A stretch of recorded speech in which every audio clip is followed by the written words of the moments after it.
Okay, welcome to part 7.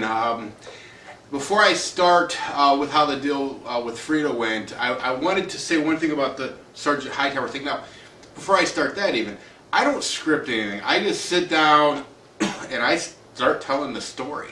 I'd probably be better off if I would script some things, you know, write it down or something, because it always seems like when I do a video that I think, God, I wish I would have said this or told them about this. But real quickly, there's something I really do want to tell you about Sergeant Hightower.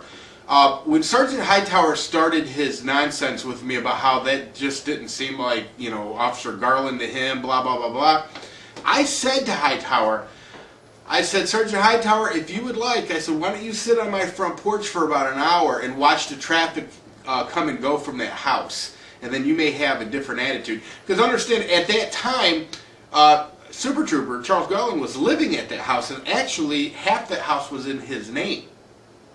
So the fact that he was living there, I mean, he wasn't there at that particular moment. I think he was actually at work. But you could see the traffic coming and going from it. But Sergeant Hightower was not even remotely interested in that. He just wanted to defend him. But then he scurried on his way. All right, screw Hightower. I'm done with him. Frito. I decided I'm going to work something out with Frito. He tells me to stop by his house later that evening, and you know, we'll go over it. So I go down to his house. I guess about 7:30 at night, and Frito, his wife, and his son, well, they called him. His son was called Little Daniel. Not really Little Frito. Some people called him Little Frito, but most people called him Little Daniel. The three of them were there. The daughter was not there, and or Charles Garland. They welcomed me in, were as nice as pie. You know, asked me if I wanted something to drink, and then asked me what I had in mind. I said, look, I said, I'll make you a deal. I said, you can keep your fence right where it's at. I said, but you're going to have to lease that property of mine that you have fenced in. And I said, I'll tell you what, I will lease you that property for $1 a month, $12 a year, which was the lowest amount, and I knew this because I talked to my attorney about it, the lowest amount that you could do in Kentucky and make it legal. Oh, and he thought that was the greatest idea in the world. In fact, Little Daniel stood up and said, let me go get you $12, we'll pay you for the year in advance. And I said, oh, hold on. I said, I want to do this legal. I said, I'd like to get the property officially surveyed, and so we know what's mine that you're leasing, and I'd like to have it drawn up into a contract, a lease agreement. And he said, well, that'd be fine, you know. And I'm like, well, great. I'll have a surveyor here tomorrow. And he said, well, just, you know, have your attorney do it up, and then, you know, get it to me, and I'll be happy to sign it. And as nice as he was, I thought to myself, well, shit, maybe things will start happening. You know, maybe that's really all it took, appease him on the fence thing. I know by then he had heard that I was going to do what I could not to disrupt their pot fields, their Becky gardens. So I thought, well, hell, you know, maybe I should have did this a couple weeks ago. So I went home. I felt pretty good about the situation, actually. I'm like, well, hell, I can get this project going. You know, it's a double-edged sword. Yes, I was bending to the will of a drug dealer. And, you know, that's really not within my character. But, you know, there was so much money on the line. I mean, it really was a mess. So, yeah, maybe the capitalist in me, the greedy bastard in me, was willing to compromise my moral fiber, but I had to do what I had to do. So the next day I did have a surveyor come out, and he surveyed the property, and strangely enough,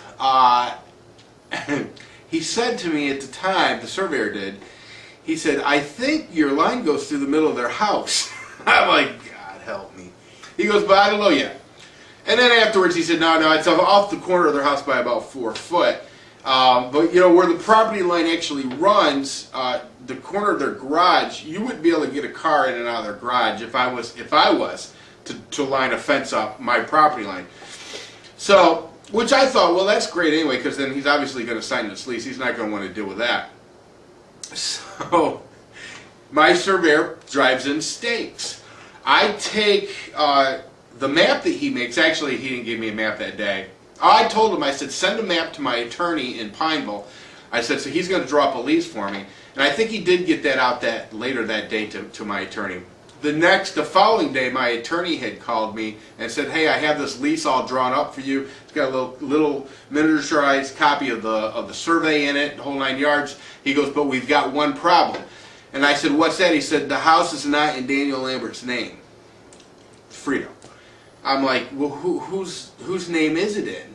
And he said, well, it's in his daughter's name and her fiancé, Charles Garland. I said, so it's not even Frito's house? And he said, apparently it's not Frito's house. He said at one time it was Frito's house, but for the love and affection that he had for his daughter, he deeded it to her shortly after he had gotten busted in 1990 for selling drugs. So, you know, one thing I've learned about drug dealers is they don't have anything in their own names. The same thing goes for check drawers. Nobody has anything in their own names. It's always in some cousins or sisters or mothers or somebody's name except for theirs. And then that way they can't have that stuff seized. You know, and Frito had learned the hard way, you know, the one thing you do is you mortgage your house to the hilt, have it in somebody else's name. That way the government's not going to seize it for drugs. So, you know, it is what it is. So I said to my attorney, I said, well, what do we do? He said, well, I can put it in his daughter's, the lease can be in his daughter's name. It doesn't have to necessarily be in Charles Garland's name, but the lease, you can actually lease it to her, and that will prevent her from trying to make an adverse possession claim in the future. I said, well, okay, because remember, adverse possession is 15 years, so if she would have signed the lease, then that would have completely taken any argument she had that fence had already been up for 15 years. So anyway, I said, well, go ahead and put it in her name then, and I'll have her sign it. And he said, okay.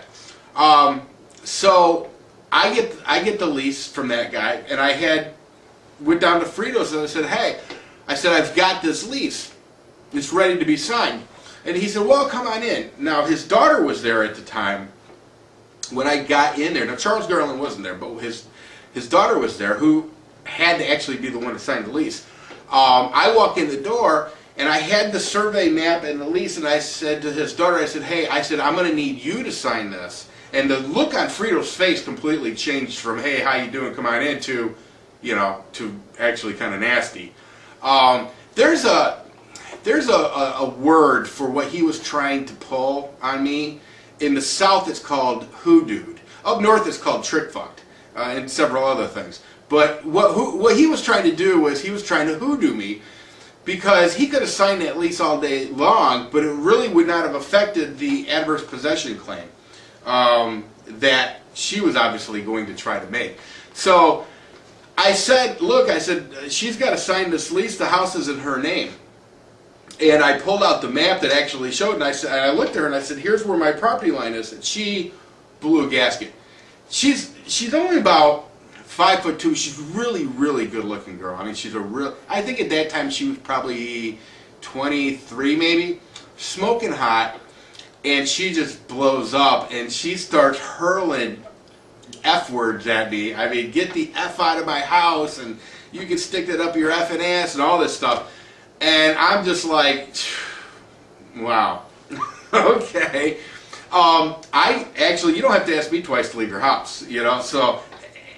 And she says to me, you want my boyfriend to come down and talk to you? She was talking about Charles Garland. And I got a little pissy, then I'm like, what, the traffic cop? Yeah, have him come down and talk to me, you know. So then I get off the front porch, and she said to me, she goes, you have all this property, what do you want with my little bit here? I said, because it's mine. And then I go, I pay taxes on it. And she goes, well, maybe you ought to stop paying taxes. I said, it don't work that way for people like me. We have to pay our taxes. Anyway, she told me to get packing, and she, for such a pretty little girl, she could dish it out. It was something to see. So now I'm back to square one. I'm like, good Lord, what the hell? It was really becoming a pretty bad scene. So I go home and I'm like, well, hell, this whole thing's falling apart. I actually called my lawyer and I told him what had happened, and he just was, you know, well, we were both kind of like, what the hell? And then my phone rang, and it was Pinhead. And when I come back, I'm going to tell you all about that. So stay tuned for part 8.